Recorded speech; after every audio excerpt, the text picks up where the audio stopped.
அன்புக்குரிய இஸ்லாமிய உறவுகளே, முஃமின்களுக்கு உதாரணம் ஒரு உடம்பை போன்றது. அவர்களுக்கு மத்தியில் அன்பை பரிமாறுவதிலும் இரக்கத்தை பரிமாறுவதிலும் ஒரு முஃமினுக்கு உதாரணம் ஒரு மனிதனின் ஒரு உடம்பை போன்றது.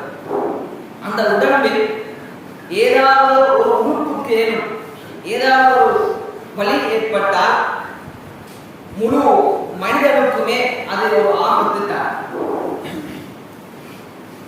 அப்ப அந்த அடிப்படையில் எங்களில் யாருக்கு ஏதேனும் ஒரு மனிதனுக்காவது ஒரு முஃமினுக்காவது ஒரு பிரச்சனை ஏற்பட்டால் அது ஒவ்வொரு மனிதனுக்கும் இருக்க வேண்டும். அந்த பிரச்சனை ஒவ்வொரு மனிதனுக்கும் கவலையை ஏற்படுத்த வேண்டும். அந்த கவலைகளை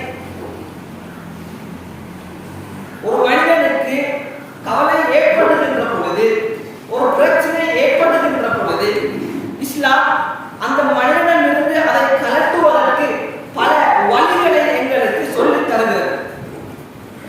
பல ஏற்பாடுகளை எமக்கு இஸ்லாம் வழிகாட்டுகிறது. அதில் ஒன்றுதான் சதகா. அதில் ஒன்றுதான்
உலகத்தில் இருந்து நல்ல சம்பாத்தியமாக நாம் எதை சம்பாதிக்கிறோமோ அதை ஏழை எளியவர்களுக்கு தான தர்மங்களாக கொடுக்க வேண்டும் என்பதை இஸ்லாம் எங்களுக்கு தூண்டுகின்றதை பார்க்கிறோம். அன்புக்குரிய இஸ்லாமிய உறவுகளே, நாம் தர்மம் செய்வதன் மூலமாக எங்களுக்கு ஏதாவது நஷ்டம் ஏற்படுமா? சற்று சிந்தித்து பாருங்கள். எங்களுடைய சம்பாத்தியத்தில் இருந்து நாம் கொடுக்கும் காலம் எல்லாம் அந்த கொடுப்பதன் மூலமாக எங்களுடைய பணங்கள் ஏதாவது குறையுமா? குறையா? பாருங்கள், அல்லாஹ் தஆலா குர்ஆனிலே குறிப்பிடுகின்ற போது இன்னல்லதீன யத்லூன கிதாபல்லாஹ், அவர்கள் அல்லாஹ்வுடைய வேதத்தை ஓதுபவர்களாக இருக்கிறார்கள். வஅகாமுஸ் ஸலாத், தொழுகையை நிலைநாட்டக்கூடியவர்களாகவும் இருக்கிறார்கள். மேலும் வஅன்ஃபகு மிம்மா ரஸக்னாஹும் சிர்ரன் வஅலானியத்தன், அவர்களுக்கு நாம் எதை ரிஸ்காக கொடுத்திருக்கிறோமோ அதை இரகசியமாகவும் பரகசியமாகவும் அவர்கள் செலவழிக்கிறார்கள். அவ்வாறு செலவழிப்பதன் மூலமாக யர்ஜூன திஜாரத்தன் நன்தபு, அவ்வாறு செலவழிப்பதன் மூலமாக அந்த வியாபாரத்தில் அவரே ஒரு நாளும் ஒரு போதும் நஷ்டத்தை ஏற்படுத்தாது,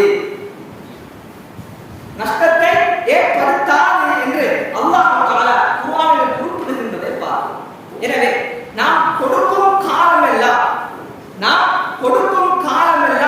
எங்களுடைய சொத்தில் இருந்து ஒரு ஷாம் கூட குறையாது என்பதை அல்லாஹ் தஆலா எங்களுக்கு வாக்களிக்கின்றார். பாருங்கள், இந்த உலகத்திலே பெரியவர் செல்வந்தர் அவர் ஒருவரை கூப்பிட்டு இந்த நபருக்கு, அவர் ஒருத்தரை சொல்லி இந்த நபருக்கு உன்னுடைய சொத்தில் இருந்து ஏதாவது கொடு, முடிந்ததை கொடு, அதை விட சிறந்த ஒன்றை நான் உனக்கு நாளைக்கு தருகிறேன், நீ வா என்று கேட்டா அந்த அழைப்புக்கு நாங்கள் விட கொடுப்போமா இல்லையா? சற்று சிந்தித்து பாருங்கள். உலகத்துல பெரிய பணக்காரன், அந்த பணக்காரன் ஒருத்தனை அழைத்து இந்த மனிதனுக்கு குடப்பா, உன்னுடைய சொத்திலிருந்து உனக்கு வகுந்ததை கொடு, அதை விட சிறந்தவைகளை நாளைக்கு உனக்கு நான் தருகிறேன், நீ வாண்டு அந்த அழைப்புக்கு நாங்கள் அழைப்பு விடுத்தா அதற்கு அழைப்புக்கு விட கொடுப்போமா இல்லையா? ஒவ்வொரு மனிதனும் கொடுப்போம். ஏன்? அவன் உலகத்தில் தலை சிறந்த செல்வங்கள், அவரிடத்தில் மிகவும் பெரிய செல்வம் இருக்கிறது, பணம் இருக்கிறது, பெண்களத்தில் இருக்கிறதை கொடுத்தா அதை விட சிறந்த நமக்கு கிடைக்கும் என்ற நம்பிக்கை நமக்கு இருக்கிறது. பாருங்கள், 7 வானங்களை படைச்சு 7 பூமியை படைச்சு அவனுடைய ஹசானா எவ்வளவு பெரிய ஹசானா, அது குறையுமா? அந்த ஹசானா அது எவ்வளவு விசாலமானது. அந்த ரப்பு எனக்கு சொல்லுகின்றார், ஏ மனிதா, உனக்கு நான் எதை தந்திருக்கிறேனோ அதிலிருந்து செலவழி, அதிலிருந்து பிற மக்களுக்கு கொடு, நான் உனக்கு அதை விட பன்மடங்கு இந்த உலகத்திலேயும் தருவேன், மறுபுறத்திலேயும் தருவேன். பாருங்கள், அதை அல்லாஹ் தஆலா உதாரணமாக நமக்கு காட்டுகின்றார். அதை நமக்கு அல்லாஹ் தஆலா ஒரு உதாரணமாக காட்டுகின்றார். பாருங்கள், மஸலுல் லதீன யுன்ஃபிகூன அம்வாலஹும் ஃபீ ஸபீலில்லாஹ், உதாரணமாக காட்டுகின்றார். பாருங்கள், அல்லாஹ்வுடைய பாதையிலே யார் யாரெல்லாம் செலவழிக்கிறார்களோ அவர்களுக்கு எதை போல தெரியுமா உதாரணம்? கமஸலி ஹப்பா, ஒரு வித்தை போன்றது. ஒரு வித்து மணி இருக்கிறதே, அந்த வித்து மணியை போன்றது. அது எப்படி என்றால், அன்பதத் சபஅ சனாபில் ஃபி குல்லி சும்பலத்தின் மிஅத்து ஹப்பா, அந்த ஒவ்வொரு கதிரிலும் 100 வித்து மணிகளை கொண்ட 7 கதிர்கள், 7 கதிர்களுக்கு அல்லாஹ் தஆலா அது ஒரு வித்தை, ஒரு மணி வித்து மணி அல்லாஹ் தஆலா உதாரணமாக காட்டுகின்றார். நாங்கள் ஒரு வித்தை பூமியில் போட்டால், அது எனக்கு வெளியாகி அதனுடைய கதிர்கள், ஒரு கதிர் 7 கதிராக வந்து அதில் ஒரு கதிரில் 100 வித்து மணிகள் இருக்கிறது என்றால் அதை விட பன்மடங்கு அல்லாஹ் தஆலா எனக்கு தருவதாக வாக்களிக்கிறார். பாருங்க, ஒரு வித்தில அதுல வருகின்ற கதிர், ஒவ்வொரு கதிரிலையும்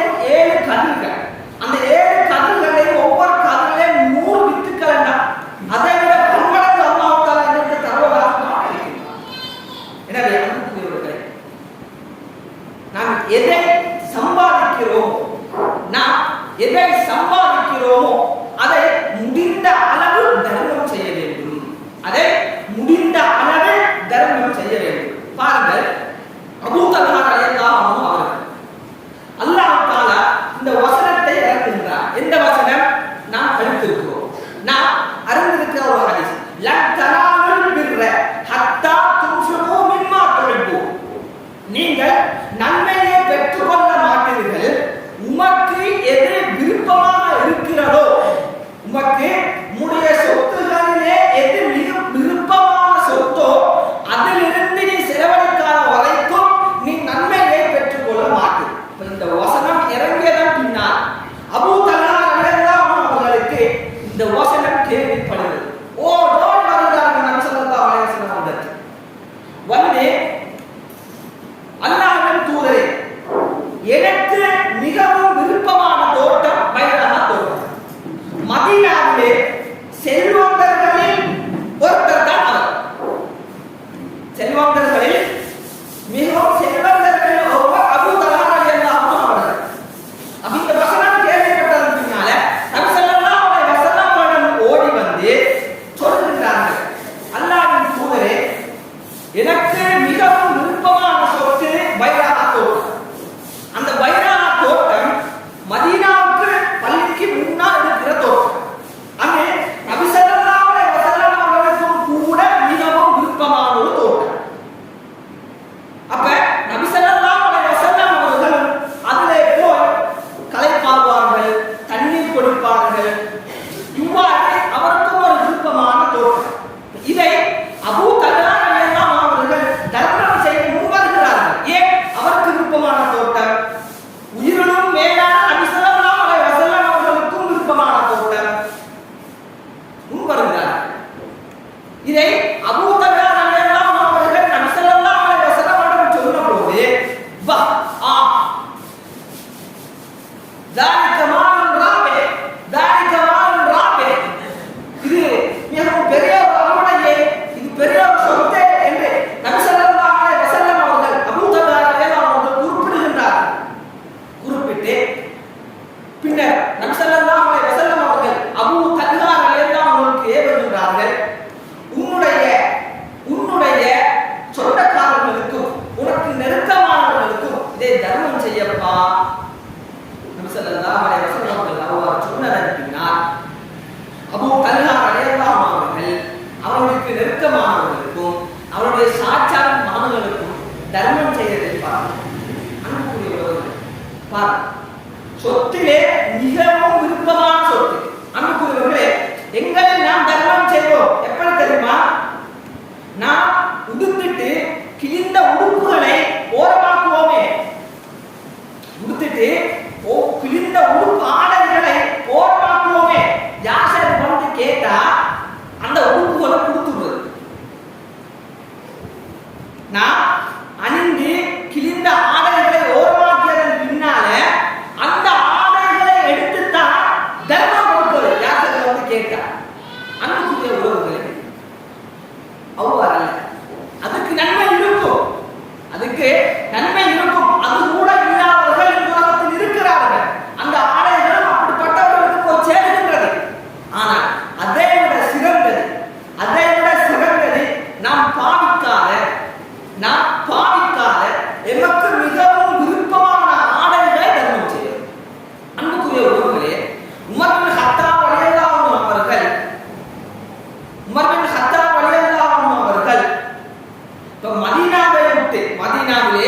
மதீனாவை விட்டும் யஹூதிகள் வெளியேறுவதன் பின்னால ஹைபர்ல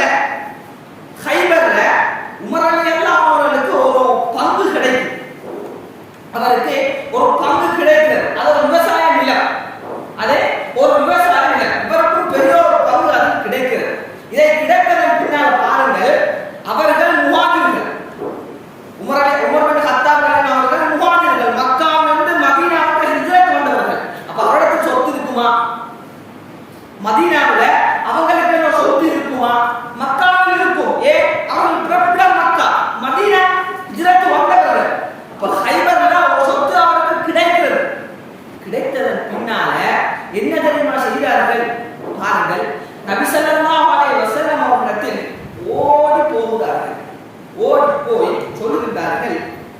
அல்லாஹ்வின் தூதரே அசப்து மாலன், அசப்து மாலன், நான் ஒரு பெரிய ஒரு சொத்தை எனக்கு கிடைத்திருக்கிறது, மதீனாவுல பெரிய ஒரு சொத்து எனக்கு கிடைத்திருக்கிறது.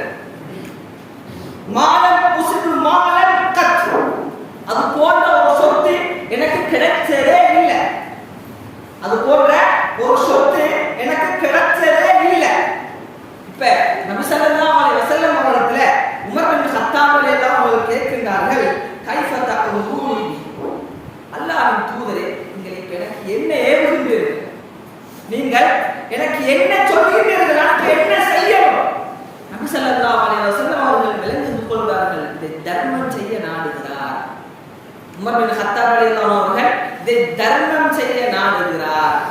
இப்ப நபி ஸல்லல்லாஹு அலைஹி வஸல்லம் அவர்கள் உமர் பின் கத்தாப் ரலியல்லாஹு அன்ஹு அவர்களுக்கு சொல்லுகின்றார்கள், இன் சித்த ஹப்பஸ்த அஸ்லா, இன் சித்த ஹப்பஸ்த அஸ்லா, அந்த சொத்து மூலமாக வருகின்ற வருமானத்தின் அடிப்படை இருக்கிற முதல் அதை நீ வச்சுக்கோ, அந்த அடிப்படையில உன்னிடம் வைத்துக் கொண்டு வருமானத்தை தர்மம் செய்துவிடு என்று நபி ஸல்லல்லாஹு அலைஹி வஸல்லம் அவர்கள் உமர் பின் கத்தாப் ரலியல்லாஹு அன்ஹு அவர்களுக்கு சொல்லி விடுகின்றார். இதை கேட்ட உமர் பின் கத்தாப் ரலியல்லாஹு அன்ஹு அவர்கள் தர்மம் செய்து விடுகிறார். ஆனால் ஒரு நிபந்தனை இருக்கு. என்ன நிபந்தனை என்றால், லா யுபா, இந்த சொத்து ஒரு நாளும் விற்கப்பட மாட்டாது.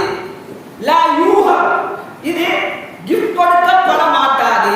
வலா யூரா, இது என்னுடைய குழந்தைகளுக்கோ என்னுடைய வாரத்துக்கோ இது வாரிசு உரிமையாக போகப்பட மாட்டாது என்று சொல்லிவிட்டு ஃபுகராக்களுக்கும் அல்லாஹ்வுடைய பாதையிலே ஜிஹாத் செய்கின்றவர்களுக்கும் வழிபோக்கர்களுக்கும் யாரால வீட்டுக்கெல்லாம் விருந்தினர்கள் வருகின்றார்களோ அந்த விருந்தினர்களை கவனிப்பதற்கு பணம் இல்லாதவர்கள், முடியாதவர்கள், அவர்களுக்கும் இதுகளை தர்மம் செய்து விடுகிறார். அன்புக்குரிய இஸ்லாமிய உறவுகளே, அல்லாஹ் தஆலா எங்களுக்கு எவ்வளவு சொத்துக்களை தந்து விடுகிறார் பாருங்கள். எங்களுக்கு அல்லாஹ் தஆலா எவ்வளவு சொத்துக்களை தந்து வைத்திருக்கிறார். மிகவும் பெருமதியான சொத்துக்களை கூட அல்லாஹ் தஆலா எங்களுக்கு தந்து வைத்திருக்கிறார். அதில் எமக்கு எது விருப்பமோ, எமக்கு எது விருப்பமோ அதை நாம் தர்மம் செய்திருக்கிறோமா? உங்களுடைய சொத்துக்களில் இதான் எனக்கு விருப்பம் என்று நாம் எதை நினைத்துக் கொண்டிருக்கிறோமோ அதை நாம் மனதால் விரும்பி தர்மம் செய்திருக்கிறோமா? சற்று சிந்தித்து பாருங்கள். அன்புக்குரிய இஸ்லாமிய உறவுகளே, மேலும் பாருங்கள், அபூபக்கர் ரலியல்லாஹு அன்ஹு அவர்களும் உமர் ரலியல்லாஹு அன்ஹு அவர்களும் ஒரு போட்டி போடுகின்றார், ஒரு போட்டி போடுகின்றார்.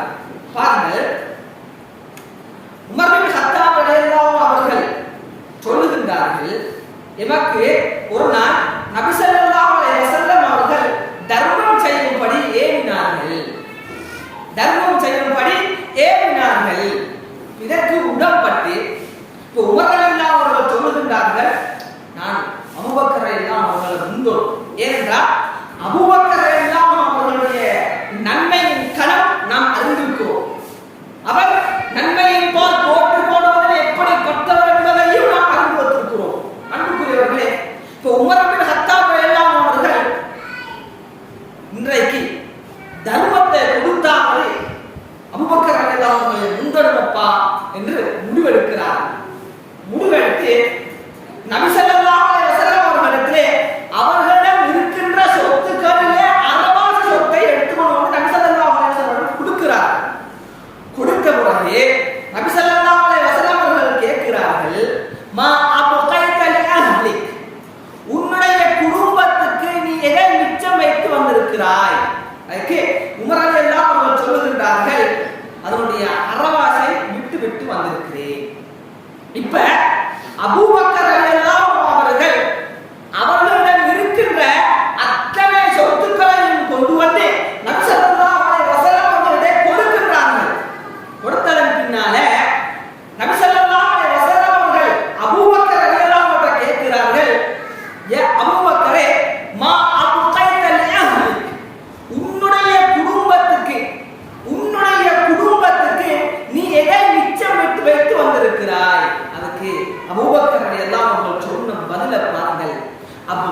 லஹும் அல்லாஹ் வ ரசூலஹு.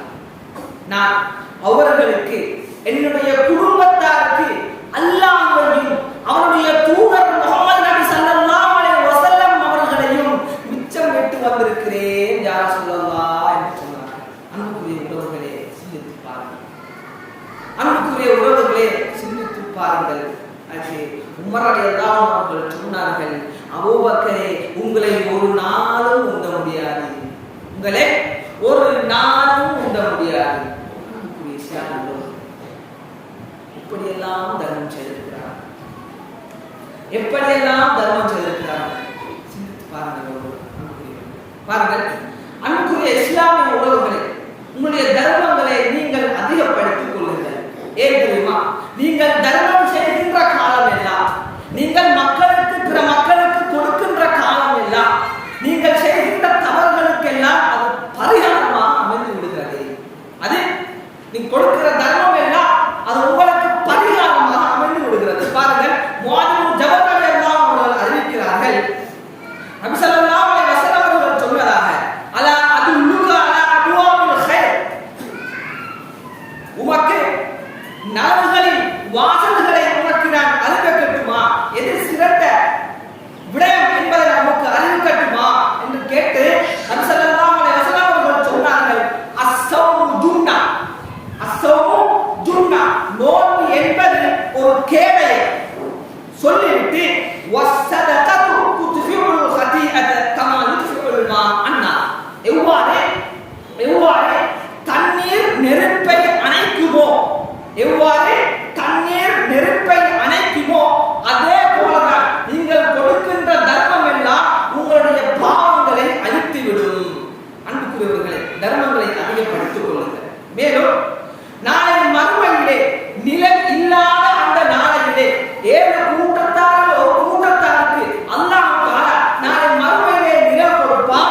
அது யாருக்கென்றால் அவன் தர்மம் செய்கின்றான். அந்த தர்மம் அவன் வலதால கொடுத்தால் இதற்கு தெரியாத ஒருவனுக்கு நாளை மறுமையில் அல்லாஹ் தஆலா நிழல் கொடுப்பான் என்பது கூட ஹதீஸ். அன்புக்குரியவர்கள், எனவே முடிந்த அளவு நாம் எதை சம்பாதிக்கிறோம், நாம் எதை எங்களுடைய சம்பாதத்தில் இருந்து அதிகமாக சம்பாதிக்கிறோமோ அதை முடிந்த அளவு தர்மம் கொடுங்க.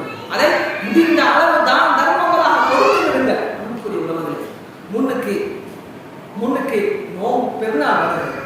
நோன்பு பெருநாள் வருகிறது. இன்றைக்கு கூட, இந்த நிமிடம் கூட எத்தனையோ ஏழைகள் தனக்கும் தன்னுடைய மனைவிக்கும் தன்னுடைய குழந்தைகளுக்கும் ஆடை எடுக்காத தந்தைமார்கள் யோசித்துக் கொண்டுதான் இருக்கிறார்கள். அவர்களுக்கு அதை வெளியில் சொல்ல முடியாதவர்கள், கண்ணியமாக வாழக்கூடிய ஏழைகள், பிற பெற்றோர்கள் தன்னுடைய குழந்தைகளுக்கு, தன்னுடைய மனைவிக்கு, தன்னுடைய பெற்றோர்களுக்கு ஆடைகளை, விதவிதமான ஆடைகளை வாங்கிக் கொடுக்கின்றார்கள். ஆனால் ஏழை பெற்றோர்கள் தன்னுடைய மனைவிக்கு, தன்னுடைய குடும்பத்தாருக்கு, தன்னுடைய பிள்ளைகளுக்கு ஒரு ஆடையாக ஒரு சாரமாக வாங்கிக் கொடுக்க முடியாதவர்கள் இருக்கிறார்கள். தேடுங்கள், அவர்களை தேடி போய் உங்களால் முடிந்ததை கொடுத்து விட்டு வாருங்கள். அனைவருக்கும் அல்லாஹ் பரக்கத் செய்வானாக. வஆஹிரு தஅவானா அல்ஹம்துலில்லாஹி